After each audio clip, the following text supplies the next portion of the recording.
Hello and welcome back to Aetheral Space 5.38 Moonlight Reef. We are back for the finale of Hell Part 5. yes. Well, I'm not even going to recap last episode because you should just simply watch it. No watch it recap again. will do it justice. Just watch it speed again. if you've seen it already. I feel like that'll kind of make it super weird, but I dig it. You know what, actually? I bet you could tear through Aetheral Space and comfort at like 1.25 speed. Be Please pretty don't, dope. because that hurts me in real life. Because it made just my vocal cords. It makes me talk like that. That's not a recording. That's live every time I play an Aetheral Space video. Yeah, anytime you watch a DSCP video, period, I get a lot on my end Tanhony... and I have to run to my computer. Yeah, it's like I'm writing it it's as like you're that. watching as well. You know those cards in Harry Potter where they can't be up there all the time. That's Tan with the videos. That's why sometimes you think it's a sound error when you can't hear him. No, he's just unavailable. Oh man, Be quiet, that's eat dirty bots every fucker being. new canon. I actually love that. Okay. A star fell from the sky that night, and Prester Garth opened his eyes just in time to see it. The sun had long since set, and cool night air was flooding in through the shattered cathedral roof. The moon had come out from behind the clouds, too, bathing what remained of the great hall in light. His bed was broken glass and stone. Dull aches of pain flowed through Garth's body, punctuated by the spikes of agony from his burns.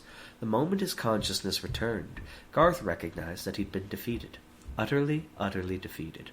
It took nearly all the strength he had to keep breathing. "Mr. Garth?" It was the voice of the good lady. Next screaming at him to stop, Garth turned to look at her. She was kneeling down next to him, and she wasn't alone. 6 rebels were standing around him, each of them pointing a spear in his direction. They were clearly ready to kill him the moment he made a suspicious move. Unnecessary. In his current state, he couldn't so much as throw a punch. Even drawing upon the god's blood was beyond him right now. He sighed, ignoring the pain response in his lungs. "Mr. Garth," the good lady repeated. Not Prester.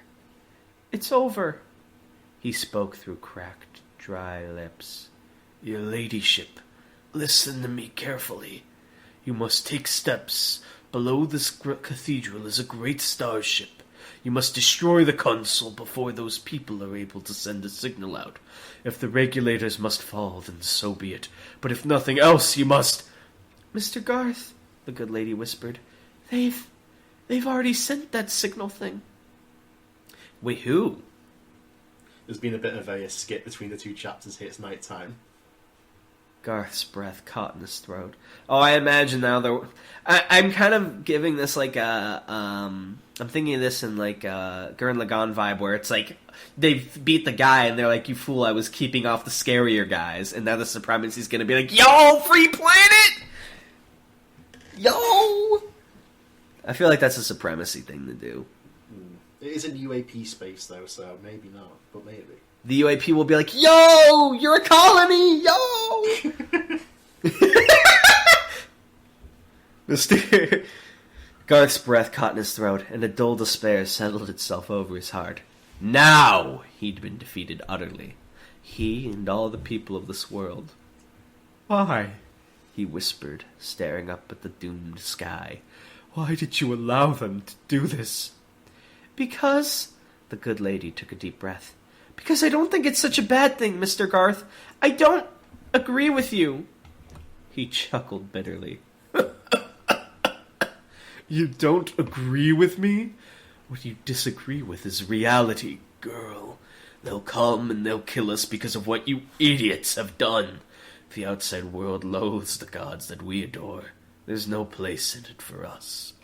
The good lady swallowed. There's no proof of that. You're just saying things." "But I can see it in you as well. You're frightened, aren't you? Because you know, deep down, that what I say is the truth. You're dead. All of you dead." Next, screaming at him, he turned to look at his rebel guards as he roared, "You as well! Dead!" "I don't feel dead, Mr. Garth," the good lady said quietly. It won't be easy, I know that. But if we work hard and show them what kind of people we are, I think there's a place for us out there. The world doesn't need to be so tiny. I think you could even help with that if you're willing. Garth slowly blinked, thoughts broiling in his head.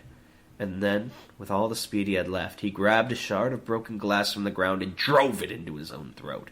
The good lady's scream seemed distant, and the hands of the rebel guards, as they grabbed and restrained him, were equally numb. It was pointless. The damage had already been done. He could feel the cold glass inside his throat, as if he'd swallowed ice, and the soothing warmth of pain that was spreading out from it. His world was doomed, his people dead. But at least he wouldn't be around to see it. Smoke passed overhead, and for a moment the moon went out. Popcorn! Old Owl strolled through the ruined streets of Corin, hunched over with his hands clasped behind his back. Greener dutifully followed by his side. The both of them were ready to leap into combat at any moment, even if, as things were, it was unlikely anyone would be willing to fight them.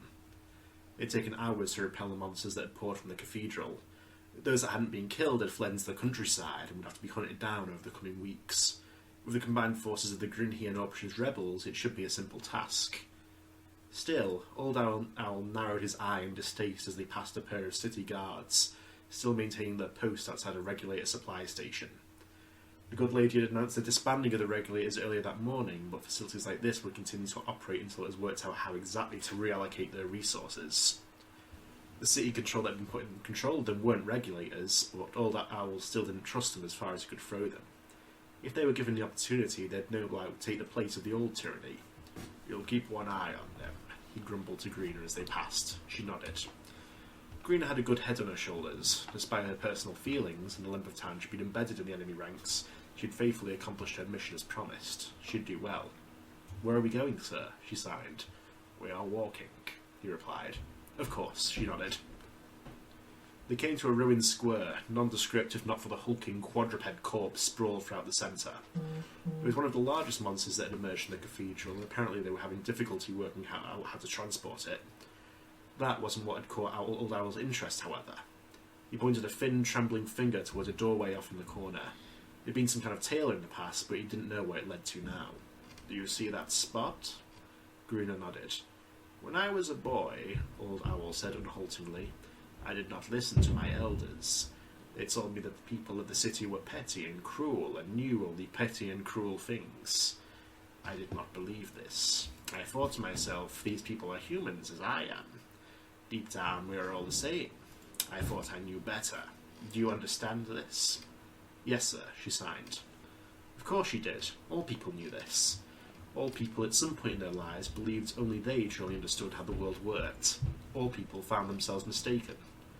He went on. Based take, actually. More people need to hear this. "I snuck away from my village in the dead of night to visit this city. I wandered the streets for hours, thinking the buildings and the people to be amazing things. There were many things I had not seen before. Surely my elders are wrong, I thought. Surely they have become old and senile." He took a deep breath, his eye far away. "Then I bump into a man over here. A regulator, a very important man. One of those people I thought to be an amazing thing. He looks at me and I suppose he does not like my face. He throws me into the doorway and takes out a little knife." Old Owl pulled down the collar of his cloak further, revealing the ruined, scarred socket on the other side of his face. "I will not talk more," he whispered. Greener's hand movements were halting and unsure. "I'm sorry?" "It was many years ago," Old Owl said. "The pain has faded." Even so, he pulled his cloak back up to hide his missing eye. "You are thinking I have become old and senile too, aren't you? Lost in bad memories?" Greener began to sign, but a raised finger from Old Owl halted her movements. "That's right. Why is it telling me that's wrong? That's right." "You think these things," he said firmly. "We will not be talking again after this, so you will let me be correct now. Understand?" Also actually based. That's like... Oh, dude, Old Owl will be spitting. "What do you mean?" "Lily Orbisher has been speaking to the lady. They want a council of the free power to decide how things will be from now on. Corin, Grinhy, and the rebels. They have asked me to represent us. I will not." "Why?" Old Owl sucked air in through his nose. His many years of life seemed to suddenly settle all over him all at once, exhaustion compressing his form. For a moment it seemed as if even the slightest wind would blow him away. "When we ascended to the surface to begin the attack," he said quietly, "we saw the monsters killing, the monsters eating. And for a second I thought to myself that this was a thing that should continue. That this was a thing deserved and should not be intervened with." His eye blinked. Do the Grinhy also have reachers? Yeah. Okay, those are like antlers, right? Yeah. His eye blinked. "I, too, have become a petty and cruel thing. That is why you will be in that council, and not me." Greener turned to him, her eyes wide, and even took a step back. Her hand movements were hurried. "No, sir, I cannot do that. I'm sorry." Old Owl smiled slightly under his cloak. "You want to chase after that man, don't you? Neil Mandarin?" Slowly, slightly, Greener nodded. "It is a thing I understand." Old Owl nodded. "But there is a difference. He's not on the between... planet anymore. But there is a difference between what one must do and what one wants to do. I am not fit to do this thing. Would you trust another person to do this thing?" Greener's reluctance was visible even in her signing. "No, I don't. Then that is all there is." Without waiting for another response, Old Owl turned and began to walk away, hands still clasped behind his back. As he reached the edge of the square, he glanced back over his shoulder, curious to see if Greener would pursue. No, she would not. She stood there, her feet firmly on the ground, biting her trembling lip as she watched him go. "Where will you go?" she asked. Old Owl thought about it for a moment. "Far away, I think," he finally croaked. "Perhaps I will live there, perhaps I will die there.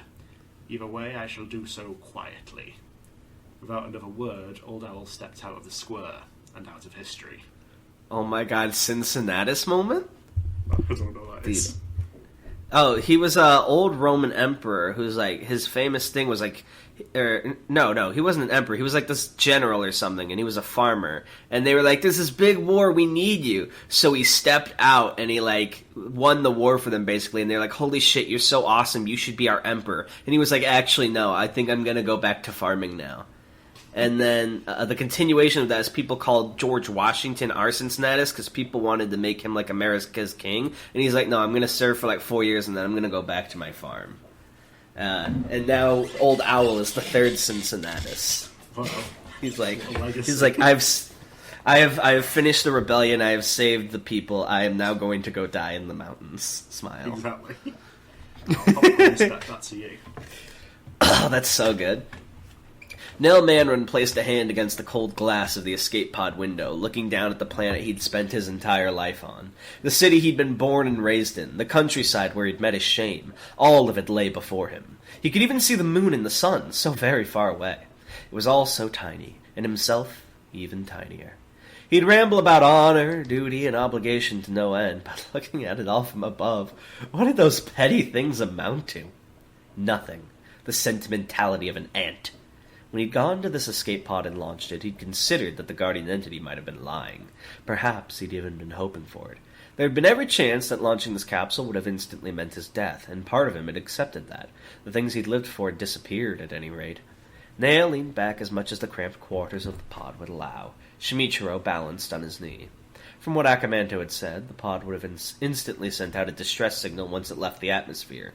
If he was lucky, someone would be close enough to respond to it. If he was unlucky, he'd starve to death in this metal coffin. He looked down at the guardian entity on his knee. When he was young, he'd adored tales of adventurers fighting their way through space, slaying demons and monsters. If nothing else, Nail supposed, he had his strength. He had the ability to fight, and he knew now that the world had no shortage of monsters to slay. That was his role in all of this. Always like a depressed, he's like the Black Swordsman. He's our Gutsu. Nail Mandarin glanced at his tiny, distant world one last time, then closed his eyes and let sleep claim him. It was much too large to be a banjo. More like a thick heap of raw aether. Wait, what's a stat? Is that like their coin? Yeah. Stater for your thoughts? Stater for your thoughts? Ruth asked. Lily snorted, trying to ignore the spurts of static from her nose that accompanied it. As she placed the woven wreath down on the ground, strands of electricity stuck to it, burning the edges of the leaves. Lily will never be able to fill a gas tank in a car again. Shaking my head. She wasn't able to. There was no cars already, so it wasn't an issue. Wait, they didn't? I thought they had, like... Oh. How low is their tech? It's like late medieval. Huh. Still don't know what the hell a stator is, Lily chuckled. After the situation in Corn had stabilized following the battle, they'd headed back to Lily's childhood home, the place where the regulators had killed her brother and sent her on the run. Ruth didn't know for sure, but she was willing to bet that the wreath of leaves had been placed on the exact spot Lily's brother had passed. Ruth looked Lily up and down. It seemed that the constant glow she'd been emitting since absorbing Raiju wasn't going away. But that's going to take some getting used to. Yeah, Lily said. I tried to get out of bed this morning. Ended up launching myself into the ceiling. Ruth grinned. Nice one. I wasn't joking. Oh. Anyway, Lily sighed happily, looking up at the sky. It's not so bad. I feel different, yeah, but I feel powerful. Like, anything I want to do, I can do it. You get me? I think I do, Ruth smiled. I think I kind of feel the same way. I mean, I can't shoot lightning and shit out of my hands like you can, but I feel like I've stopped holding myself down. Lily's smile faded slightly, her eyes focusing on a spot a couple of meters away. I think I've been standing over there, watching my brother die for years now. No matter where I went or what I did, I was still standing there, like my feet were nailed to the ground. Ruth raised an eyebrow. How about now? Now, Lily sighed. Now I feel I might be able to walk away. How about you? Huh? Ruth blinked. You're stuck somewhere too, right? Feet nailed down? I can tell. You feel like you're able to walk away? You feel like you're able to walk away? Ruth thought about it, about that pile of corpses out in the jungle, about that lashed body strapped to a post. Was that really something she could walk away from? Was it really something she deserved to walk away from? For a moment, a single awful moment, Ruth considered just staying still and resting her legs. Hey, Ruth! Dragon cried off in the distance, a single crate in his arms. Are you going to help us load this stuff or just sit there talking? The rescue craft will be here tomorrow! Yeah, Miss Ruth, Serena called out. This stuff's heavy! She was balancing 2 crates in each of her hands. The moment passed, and Ruth smiled softly to herself. Without Busy, this crew captor, there was no way she had the time to stand still. Tired, joints cracking, she got to her feet. Think I might head out, she said quietly. You sure you don't want to come? There's a lot of cool shit out there. Lily considered it for a second before shaking her head. Someday, maybe, but not yet. There's too much to do around here. The regulators are gone, sure, but there'll be people who like the way things were before, who will want things to go back. People like the world small, I guess. Gotcha, Ruth mused. Won't be easy to keep things peaceful, you know. I could convince the others to stick around for a little while, if you want. Lily shook her head. Nah, she grinned. I'll be fine. I'm the strongest. The wind blew through the trees and the sun beat down gently. It wasn't exactly a warm day, but it wasn't a cold one either. It was like the planet itself had calmed down, too. Maybe I'll stick around for just 5 more minutes, Ruth said quietly. By the time she left, there were 2 wreaths placed down on the ground. Popcorn! You nervous? Ted asked as he and Lily walked down the hallway to the meeting hall. Parts of the cathedral had been hurriedly converted to serve as the headquarters for this alliance, so as the 2 of them walked, there were visible traces of the battles that had raged not too long ago. Deep gashes in the wall, piles of swept up broken glass, and even drops of dried blood. It didn't make for the most inviting place, but appearances were much of a concern at this point. What's there to be nervous about? Lily asked. We won. Truth had its day. For now, Ted said doubtfully, wincing as his stride aggravated what remained of his injuries. What about tomorrow? What of Cora and the Grinhy tried to take total power for themselves? Lily's voice was carefree as she pushed the double doors open. Well, she said, I guess we'll just have to play our cards right, won't we? The other 2 seats at the circular table within were already filled. One by the good lady, hands clasped on the table in front of her. One by the Grinhy representative, a woman named Greener, her own hands hidden beneath her green cloak. Both of them looked at her. The remaining seat was empty, waiting to be filled. Yeah, Lily addressed the room as she sat down. Looks like there's work to be done. A star rose from the earth that night. Is Corrin the name of their planet? It's the city. Okay, what's the name of their planet? XK12. They didn't have a name. Oh, yeah! That's right. They just sort of the worlds to people who didn't know the name. It's so funny for like how action-packed last chapter was. This was like the peaceful calm. Finally. They got to like I actually like it because I feel like usually in Aetheral space they never get a moment to relish a victory because there's like the next thing. So even though it's just one chapter, it's nice that they like shows up in the sky. It's like, no, I'll eat you all. Yeah, it's just nice that they got to like breathe for a second again. Feels like it was much needed for the characters in the story. You know, all things considered, it was fairly calm, but it was a good ending to the arc. This is where Shrek closes the book and goes, "Yeah, like that had ever happened." But yeah, I think I'll write this in now because I forgot to do it when I was writing the chapter. End of Arc 5. Hell yeah, baby! I think with those three at the head, I think things will go relatively well. Yeah. It was like the three most. He's out in the Aetheral space though. I'm so sad. I wanted him to reunite with Greena, but I think now he's just going to be like a mercenary of some sort, or maybe like a wandering monster slayer, like a black swordsman type deal.